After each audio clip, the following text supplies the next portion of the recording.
તો આજે ડિસેમ્બર મહિનાની એક્સપાયરી અને આજની એક્સપાયરી થોડીક સુસ્ત જોવા મળી છે જો નિફ્ટી અને સેન્સેક્સની વાત કરીએ તો, પરંતુ નિફ્ટી બેંક માટે આજની એક્સપાયરનો દિવસ ઘણો સારો રહ્યો છે.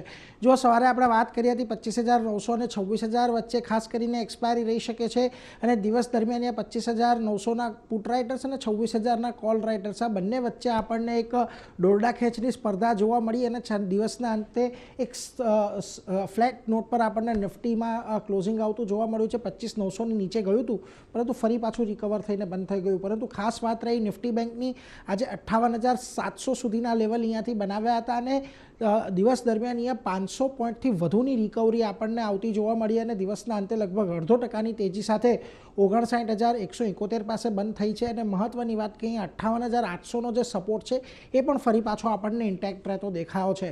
વેલ, વાત કરી લઈએ ખાસ કરીને હવે મિડ કેપ અને સ્મોલ કેપની, તો આજે આ બંને જગ્યાએ સવારથી દબાણ હતું.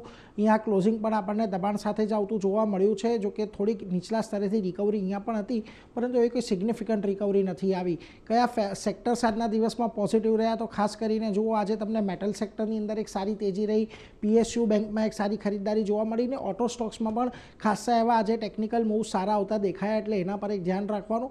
પરંતુ જ્યાં દબાણ હતું ત્યાં જુઓ defence counters, realty counter, capital market counters આ બધામાં આજે પણ તમને થોડુંક દબાણ સાથેનું કામકાજ જોવા મળ્યું.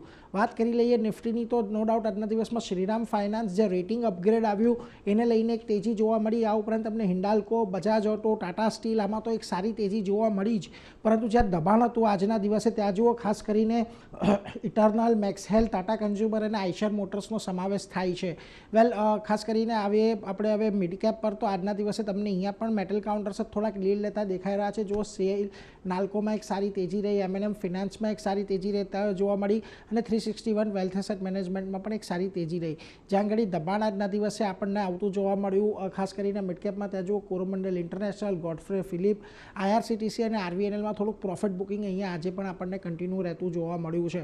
ઓવરઓલ બજાર અત્યારે થોડીક સુસ્ત રેન્જમાં ચાલી રહ્યા છે. છેલ્લા 2 દિવસથી 25,900 અને 26,000ની રેન્જ પકડી રાખી છે. કાલથી હવે આપણે જાન્યુઆરી સિરીઝની અંદર પ્રવેશીશું. 31 ડિસેમ્બર વર્ષનો છેલ્લો દિવસ છે એટલે ખાસ કરીને હવે અહીંયાથી ફરી પાછી આપણે જે રેન્જ છે 25,700થી લઈને 26,300 એને એક ધ્યાનમાં રાખીને આગળ હવે વધવાનું છે.